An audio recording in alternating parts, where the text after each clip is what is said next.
প্রকাশ করতে হয়। তারা আন্দোলনের মাধ্যমে আসছে, তারা বলেছিল যে সাগররুনি হত্যার বিচার করবে, কিন্তু কোথায় করতে পারেনি, ব্যর্থ।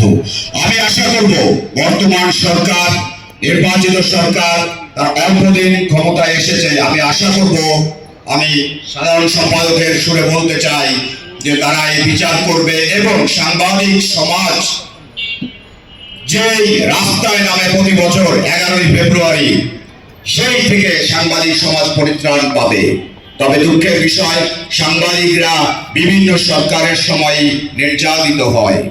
আমি রিসেন্টলি বলতে চাই, গত 18 মাসের যে সরকার গিয়েছে, সেই সরকারের সময় সবচেয়ে সাংবাদিকরা বেশি নির্যাতিত হয়েছে, জেল জুলুম কেটেছে এবং সাংবাদিকরা ঘর থেকে বেরোতে পারে নাই, মদের শিকার হয়েছে।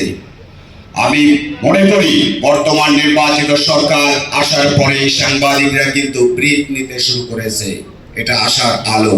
সাংবাদিকরা তাদের নিরাপত্তা চায়, সাংবাদিকরা তাদের কাজ করতে চায়, সাংবাদিকরা দলীয় লেজুর ভিত্তিক হতে চায় না।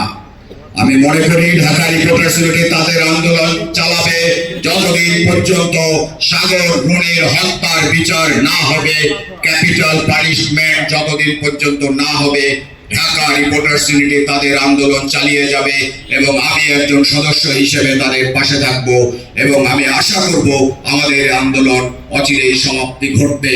বর্তমান সরকারের বিচারের মাধ্যমে তারা বিচার করবে, তারা প্রকাশ করবে কারা হত্যাকারী এবং বিচার করবে।